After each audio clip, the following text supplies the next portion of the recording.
अगर मैं तुमसे कहूं कि आज जिस दुनिया में मोबाइल, कंप्यूटर और इंटरनेट तुम्हारी जिंदगी चला रहे हैं, उस दुनिया की नींव एक ऐसे इंसान ने रखी थी जिसे उसकी ही दुनिया ने अकेला छोड़ दिया, तो क्या तुम यकीन करोगे? ये कहानी है एलन ट्यूरिंग की, एक ऐसे जीनियस की जिसने मशीनों को सोचने का सपना देखा और दुनिया हमेशा के लिए बदल दी। साल 1912 इंग्लैंड में एक बच्चे का जन्म हुआ। नाम था एलन ट्यूरिंग। बचपन से ही वो बाकी बच्चों जैसे नहीं थे। जब दूसरे बच्चे खेलते थे तब एलन घंटों अकेले बैठकर नंबरों और पहेलियों में खोए रहते। उन्हें दुनिया की हर चीज में पैटर्न दिखाई देता था। बारिश की बूंदें, घड़ी की टिक टिक, हवा की आवाज, सब उनके लिए किसी रहस्य की तरह था। लेकिन उनकी जिंदगी आसान नहीं थी। स्कूल में बच्चे उनका मजाक उड़ाते, उन्हें अजीब कहा जाता। कई लोग सोचते कि ये लड़का कभी सामान्य जिंदगी नहीं जी पाएगा। मगर एलन के अंदर एक अलग आग जल रही थी। वो साबित करना चाहते थे कि सोचने का तरीका अलग होना कमजोरी नहीं, ताकत है। उनकी जिंदगी में एक लड़का आया, क्रिस्टोफर। पहली बार एलन को लगा कि कोई उन्हें सच में समझता है। दोनों घंटों विज्ञान, सितारों और भविष्य की बातें करते। एलन के चेहरे पर मुस्कान आने लगी थी। उन्हें लगने लगा था कि शायद वो इस दुनिया में अकेले नहीं है। लेकिन किस्मत ने बहुत जल्दी सब बदल दिया। एक दिन खबर आई कि क्रिस्टोफर की अचानक मौत हो गई। एलन टूट गए। उन्होंने कई दिनों तक किसी से बात नहीं की। उन्हें लगता था जैसे उनकी दुनिया खत्म हो चुकी है। लेकिन उसी दर्द ने उनके अंदर एक नई जिद पैदा कर दी। उन्होंने सोचना शुरू किया कि क्या इंसान का दिमाग भी किसी मशीन की तरह काम करता है, और अगर हाँ, तो क्या एक मशीन भी इंसानों की तरह सोच सकती है? यहीं से शुरू हुआ वो सफर जिसने आने वाले समय में कंप्यूटर की दुनिया बदल दी। एलन दिन रात गणित में डूब गए। वो ऐसे सवाल पूछते थे जिनके जवाब उस समय किसी के पास नहीं थे। प्रोफेसर भी उनकी सोच देखकर हैरान रह जाते। उन्हें महसूस होने लगा था कि ये लड़का साधारण नहीं है। लेकिन एलन को अंदाजा नहीं था कि आने वाले सालों में पूरी दुनिया एक भयानक युद्ध में डूबने वाली थी, और उसी युद्ध में एक मशीन दुनिया की किस्मत तय करेगी। उस समय किसी को अंदाजा नहीं था कि दिखने वाला ये लड़का एक दिन हजारों नहीं, लाखों लोगों की जान बचाएगा। वो ऐसी पहेली सुलझाने वाला था जिसे दुनिया का सबसे खतरनाक हथियार माना जाता था। लेकिन हर महान इंसान की तरह जिंदगी भी लगातार अंधेरे में डूबने लगी थी। अगर तुम ऐसी कहानियां सुनना चाहते हो जो सिर्फ इतिहास नहीं बल्कि इंसान की हिम्मत और दर्द दोनों दिखाती हैं, तो इस चैनल को सब्सक्राइब करो, वीडियो को लाइक करो और इसे उन लोगों तक शेयर करो जिन्हें सच्ची कहानियां दिल से महसूस होती हैं। दुनिया धीरे धीरे युद्ध की आग में जलने लगी थी। साल 1939 दूसरा विश्व युद्ध शुरू हो चुका था। हर तरफ डर था। बम गिर रहे थे, शहर तबाह हो रहे थे और लाखों लोग अपनी जान बचाने के लिए भाग रहे थे। लेकिन इस युद्ध में सिर्फ बंदूकें नहीं लड़ रही थीं, दिमाग भी लड़ रहे थे। जर्मनी के पास एक ऐसी मशीन थी जिसे दुनिया की सबसे खतरनाक पहेली कहा जाता था। उस मशीन का नाम था एनिग्मा। हर दिन जर्मन सेना हजारों गुप्त संदेश भेजती थी और उन संदेशों को पढ़ना लगभग नामुमकिन था। दुनिया के सबसे बड़े गणितज्ञ भी हार मान चुके थे, क्योंकि एनिग्मा हर कुछ सेकंड में अपना कोड बदल देती थी। अगर यह कोड नहीं टूटा तो हिटलर युद्ध जीत सकता था। इसी समय ब्रिटिश सरकार ने एलन ट्यूरिंग को बुलाया। जब एलन उस गुप्त जगह पहुंचे जिसका नाम था ब्लेचली पार्क, वहां हर तरफ तनाव था। बड़े बड़े वैज्ञानिक बैठे थे, लेकिन किसी के पास समाधान नहीं था। कई लोग एलन को देखकर हंसते थे। उन्हें लगता था कि ये अजीब सा चुप रहने वाला लड़का क्या कर पाएगा। एलन लोगों से कम बात करते थे। कभी अचानक दौड़ने लगते, कभी घंटों अकेले सोचते रहते। उनकी आदतें लोगों को अजीब लगती थीं, लेकिन उनके दिमाग में कुछ और ही चल रहा था। एलन ने कहा, अगर इंसान ये कोड बना सकता है तो इंसान ही इसे तोड़ भी सकता है। उन्होंने एक मशीन बनाने का फैसला किया, ऐसी मशीन जो हजारों संभावित कोड्स को बहुत तेजी से जांच सके। लोगों ने कहा यह असंभव है, लेकिन एलन नहीं रुके। दिन रात काम शुरू हुआ। कई रातें बिना सोए गुजरती।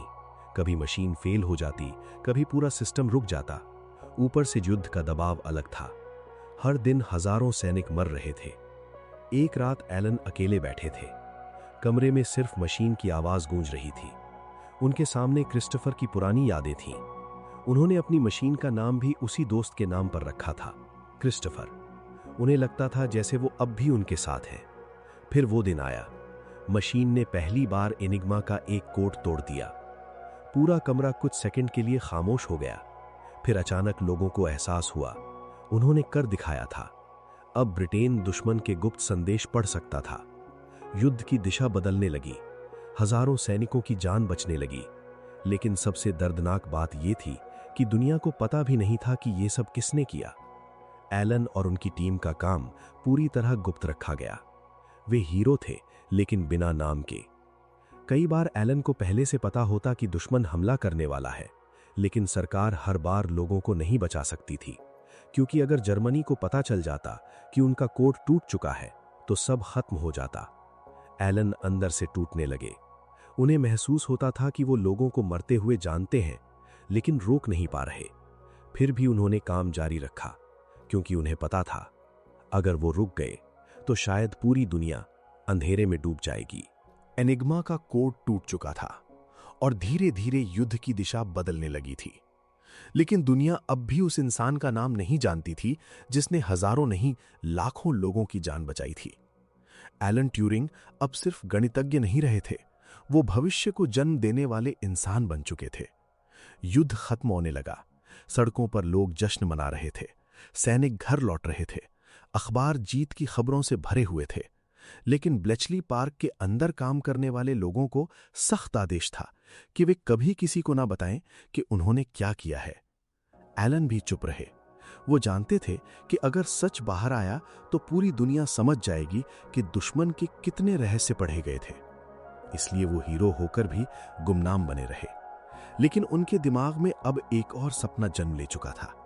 उन्होंने सोचना शुरू किया, अगर मशीनें इंसानों द्वारा बनाए गए कोड को समझ सकती हैं, तो क्या एक दिन वे इंसानों की तरह सोच भी सकती हैं? उस समय यह विचार किसी पागलपन जैसा लगता था। लोग हंसते थे। वे कहते, मशीन सिर्फ मशीन होती है, उसमें दिमाग नहीं हो सकता। लेकिन एलन अलग थे। उन्हें लगता था कि इंसानी दिमाग भी एक तरह की बायोलॉजिकल मशीन है।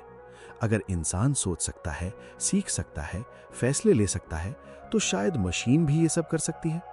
उन्होंने घंटों बैठकर भविष्य की कल्पना करनी शुरू की। एक ऐसी दुनिया जहां मशीनें सिर्फ गणित नहीं करेंगी, बल्कि इंसानों की भाषा समझेंगी, सवालों के जवाब देंगी और शायद इंसानों की मदद भी करेंगी।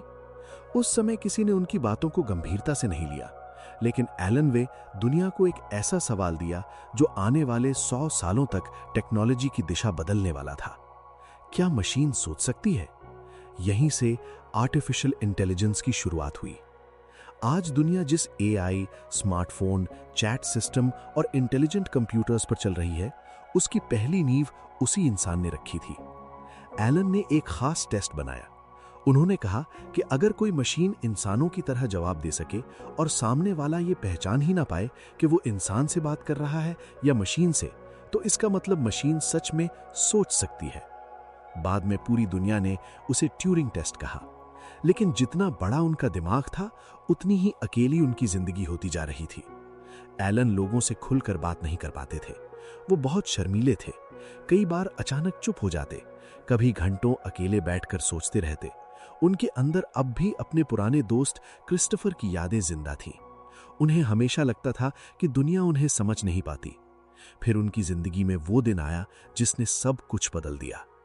एक सुबह पुलिस उनके घर पहुंची। एलन हैरान थे। उन्होंने कोई चोरी नहीं की थी, किसी को नुकसान नहीं पहुंचाया था, फिर भी उन्हें अपराधी की तरह देखा जा रहा था। कारण सिर्फ इतना था कि उस समय इंग्लैंड के कानून में समलैंगिक होना अपराध माना जाता था और एलन ट्यूरिंग समलैंगिक थे। जिस इंसान ने देश को बचाया था, अब वही देश उसे शर्म की नजर से देखने लगा। उन पर केस चला, अखबारों ने उनका मजाक उड़ाया, लोग उन्हें अजीब, गलत और खतरनाक इंसान कहने लगे। सरकार ने उनकी सारी उपलब्धियों को नजरअंदाज कर दिया। फिर अदालत ने उन्हें 2 विकल्प दिए, जेल या केमिकल ट्रीटमेंट। ये ट्रीटमेंट असल में सजा थी। उन्हें ऐसे इंजेक्शंस दिए जाने लगे जो उनके शरीर के हार्मोन्स बदल देते थे। धीरे धीरे उनका शरीर कमजोर होने लगा, उनका आत्मविश्वास टूटने लगा, वो अंदर से बिखरते जा रहे थे। जिस इंसान का दिमाग पूरी दुनिया से आगे चल रहा था, उसी इंसान को उसकी अपनी दुनिया ने अकेला छोड़ दिया। एलन अब कम बोलते थे। कई रातें वो अकेले बैठकर सिर्फ खिड़की के बाहर देखते रहते। उन्हें महसूस होने लगा था कि दुनिया मशीनों को समझने लगी है, लेकिन इंसानों को नहीं। और शायद सबसे दर्दनाक बात यही थी, जिस इंसान ने भविष्य बनाया उसे वर्तमान ने ही तोड़ दिया। एलन ट्यूरिंग की जिंदगी अब धीरे धीरे टूटती जा रही थी। दुनिया उन्हें समझ नहीं पा रही थी। जिस इंसान का दिमाग भविष्य से भी आगे सोच रहा था, उसी इंसान को समाज ने अलग कहकर अकेला छोड़ दिया। केमिकल ट्रीटमेंट का असर अब साफ दिखाई देने लगा था। उनके शरीर में कमजोरी बढ़ती जा रही थी, चेहरे की चमक कम हो चुकी थी। कभी घंटों इक्वेशंस लिखने वाला इंसान अब कई बार खाली कागज को बस देखता रहता। लेकिन उनके अंदर अब भी एक तूफान चल रहा था। वो अब भी मशीनों के बारे में सोचते थे। Artificial intelligence, learning machines, future computers, ये सब उनके दिमाग में लगातार घूमता रहता। उन्हें पूरा यकीन था कि आने वाले समय में मशीनें इंसानों की जिंदगी बदल देंगी।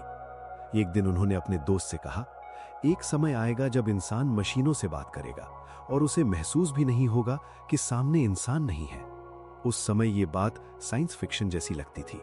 लेकिन आज जब लोग एआई से सवाल पूछते हैं, मोबाइल इंसानों की आवाज पहचानते हैं और कंप्यूटर इंसानों की तरह जवाब देते हैं, तो दुनिया समझती है कि एलन कितना आगे देख रहे थे। लेकिन उस समय कोई उनकी बातों को गंभीरता से नहीं ले रहा था। सरकार ने उनका सिक्योरिटी क्लियरेंस छीन लिया था। अब उन्हें उन सीक्रेट प्रोजेक्ट से दूर कर दिया गया जिनमें कभी उनकी सबसे ज्यादा जरूरत थी। जिन लोगों ने युद्ध के दौरान उनकी मदद ली थी, वही लोग अब उनसे दूरी बनाने लगे। एलन हर दिन थोड़ा और अकेले होते जा रहे थे। कई बार वो लंबी दौड़ लगाने निकल जाते। दौड़ना उन्हें पसंद था, शायद इसलिए क्योंकि दौड़ते समय कुछ देर के लिए उनका दिमाग दर्द भूल जाता था। हवा के बीच भागते हुए उन्हें लगता था कि वो अब भी आजाद हैं। लेकिन घर लौटते ही फिर वही सन्नाटा उनका इंतजार करता। उनके कमरे में किताबें थीं, जटिल फॉर्मूलाज थे, मशीन्स के स्केचेस थे, लेकिन इंसान बहुत कम थे। रात को वो अक्सर खिड़की के पास बैठ जाते, बाहर अंधेरा देखते रहते। शायद वो सोचते थे कि जिस दुनिया को उन्होंने भविष्य दिया, क्या वो दुनिया कभी उन्हें समझ पाएगी। धीरे धीरे उनका मानसिक तनाव बढ़ने लगा। उन्होंने लोगों पर भरोसा करना कम कर दिया, मुस्कुराना भी कम हो गया। कई रातें बिना सोए गुजरती। वो काम करने की कोशिश करते, लेकिन अंदर का दर्द हर चीज पर भारी पड़ने लगा था। फिर भी उन्होंने हार नहीं मानी। वो अब भी रिसर्च करते रहे, अब भी नई आइडियाज लिखते रहे, क्योंकि उनके लिए सोचने का मतलब ही जीना था। लेकिन इंसान कितना भी मजबूत क्यों ना हो, लगातार अकेलापन उसे अंदर से तोड़ देता है। फिर आया जून 1954। एक सुबह उनके घर का दरवाजा काफी देर तक नहीं खुला। लोगों को कुछ अजीब लगा। जब दरवाजा खोला गया तो पूरा कमरा खामोश था। एलन ट्यूरिंग अपने बिस्तर के पास मृत पड़े थे। उनके पास एक आधा खाया हुआ सीब रखा था, और उसी पल दुनिया ने अपने सबसे महान दिमागों में से एक को खो दिया। सिर्फ 41 साल की उम्र। जिस इंसान ने लाखों लोगों की जान बचाई, जिसने आधुनिक कंप्यूटर साइंस की नींव रखी, जिसने एआई का सपना देखा, वो इंसान अकेले इस दुनिया से चला गया। उनकी मौत के बाद धीरे धीरे सच सामने आने लगा। लोगों को पता चला कि युद्ध में उनकी भूमिका कितनी बड़ी थी। इतिहासकारों ने कहा कि अगर एलन ट्यूरिंग एनिग्मा कोड नहीं तोड़ते तो शायद दूसरा विश्व युद्ध कई साल और चलता। लेकिन सबसे दर्दनाक बात यह थी, उन्हें यह सम्मान जिंदगी में कभी नहीं मिला। सालों बाद ब्रिटिश सरकार ने आधिकारिक माफी मांगी। दुनिया ने माना कि उनके साथ बहुत बड़ा अन्याय हुआ था। आज उनकी तस्वीर करेंसी नोट्स पर छपती है। बड़ी टेक कंपनियां उन्हें मॉडर्न कंप्यूटिंग का पिता कहती हैं। लेकिन उनकी कहानी सिर्फ टेक्नोलॉजी की कहानी नहीं है। ये उस इंसान की कहानी है जिसने पूरी दुनिया का भविष्य बदल दिया, लेकिन बदले में सिर्फ खामोशी पाई। एलन ट्यूरिंग अब इस दुनिया में नहीं थे, लेकिन उनकी सोच धीरे धीरे पूरी दुनिया में फैलने लगी थी। समय बदल रहा था, टेक्नोलॉजी बदल रही थी, और इंसानों की जिंदगी मशीनों के साथ जुड़ती जा रही थी। जिन कंप्यूटरों को कभी लोग सिर्फ बड़ी और बेकार मशीनें समझते थे, वही मशीनें अब भविष्य बनने लगी थीं। धीरे धीरे दुनिया डिजिटल होने लगी। पहले बड़े कमरों में रखे जाने वाले कंप्यूटर छोटे होने लगे। फिर इंटरनेट आया, फिर मोबाइल आए, और फिर आर्टिफिशियल इंटेलिजेंस ने पूरी दुनिया को बदलना शुरू कर दिया। आज इंसान अपने फोन से बात करता है, मशीनें इंसानों की आवाज पहचानती हैं, एआई सवालों के जवाब देती है, कारें खुद चलने लगी हैं, और कंप्यूटर इंसानों की तरह सीखने लगे हैं। लेकिन बहुत कम लोग जानते हैं कि इस पूरी दुनिया की शुरुआत एक ऐसे इंसान ने की थी जिसे कभी समाज ने अलग कहकर अकेला छोड़ दिया था। एलन ट्यूरिंग ने सिर्फ मशीनों को नहीं बदला, उन्होंने इंसानों के सोचने का तरीका बदल दिया। उन्होंने दुनिया को यह सिखाया कि इमेजिनेशन सिर्फ सपना नहीं होती, कभी कभी वही भविष्य बन जाती है।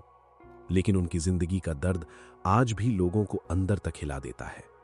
उन्होंने लाखों लोगों की जान बचाई, दूसरे विश्व युद्ध को छोटा करने में मदद की, पूरी दुनिया को टेक्नोलॉजी का नया रास्ता दिया। लेकिन बदले में उन्हें क्या मिला? अकेलापन, अपमान और खामोशी। जब उन्हें सबसे ज्यादा सहारे की जरूरत थी, तब दुनिया ने उनसे मुंह मोड़ लिया। यही वजह है कि एलन की कहानी सिर्फ इंस्पिरेशन नहीं है, ये इंसानियत का आईना भी है। क्योंकि कई बार समाज उन लोगों को सबसे ज्यादा चोट पहुंचाता है जो सबसे अलग सोचते हैं। जब एलन छोटे थे, लोग उनका मजाक उड़ाते थे। जब उन्होंने कहा कि मशीनें सोच सकती हैं, लोग हंसे थे। जब उन्होंने भविष्य की बातें की, किसी ने यकीन नहीं किया। लेकिन आज पूरी दुनिया उसी भविष्य के अंदर जी रही है। उनकी जिंदगी हमें एक और बहुत बड़ा सबक देती है। कभी किसी इंसान को उसके अलग होने की वजह से कम मत समझो, क्योंकि दुनिया बदलने वाले लोग अक्सर भीड़ जैसे नहीं होते। वे अलग सोचते हैं, अलग महसूस करते हैं और कई बार पूरी जिंदगी गलत समझे जाते हैं। एलन बाहर से शांत दिखाई देते थे, लेकिन अंदर से वो लगातार लड़ रहे थे। अकेलापन धीरे धीरे इंसान को तोड़ देता है, और यही उनके साथ भी हुआ। इसलिए उनकी कहानी सिर्फ टेक्नोलॉजी की कहानी नहीं है, ये मेंटल पेन की कहानी भी है। ये उस दर्द की कहानी है जिसे दुनिया अक्सर देख नहीं पाती। आज लोग एआई का भविष्य देख रहे हैं, लेकिन बहुत कम लोग उस इंसान के आंसू समझते हैं जिसने सबसे पहले ये सपना देखा था। सालों बाद ब्रिटिश सरकार ने माना कि एलन ट्यूरिंग के साथ बहुत बड़ा अन्याय हुआ था। उन्हें ऑफिशियल पार्डन दिया गया। पूरी दुनिया ने उन्हें सम्मान देना शुरू किया। यूनिवर्सिटीज, रिसर्च सेंटर्स और टेक कंपनीज उनका नाम गर्व से लेने लगी। लेकिन इतिहास की सबसे दुखद बात यही है, कई बार दुनिया अपने सबसे महान इंसानों को बहुत देर से पहचानती है। और शायद एलन ट्यूरिंग की जिंदगी का सबसे बड़ा संदेश यही था। अगर दुनिया तुम्हें अलग कहती है तो डरना मत, क्योंकि अलग सोचने वाले लोग ही भविष्य बनाते हैं। उन्होंने मशीनों को सोचने का रास्ता दिया, लेकिन उनकी अपनी जिंदगी हमें ये याद दिलाती है कि इंसानों को अब भी इंसानियत सीखनी बाकी है। एलन ट्यूरिंग चले गए, लेकिन हर कंप्यूटर स्क्रीन में, हर एआई जवाब में, हर डिजिटल दुनिया में, हर उस मशीन में जो इंसानों की भाषा समझती है, उनकी सोच आज भी जिंदा है। और शायद जब तक टेक्नोलॉजी जिंदा रहेगी, एलन ट्यूरिंग भी कभी सच में नहीं मरेंगे।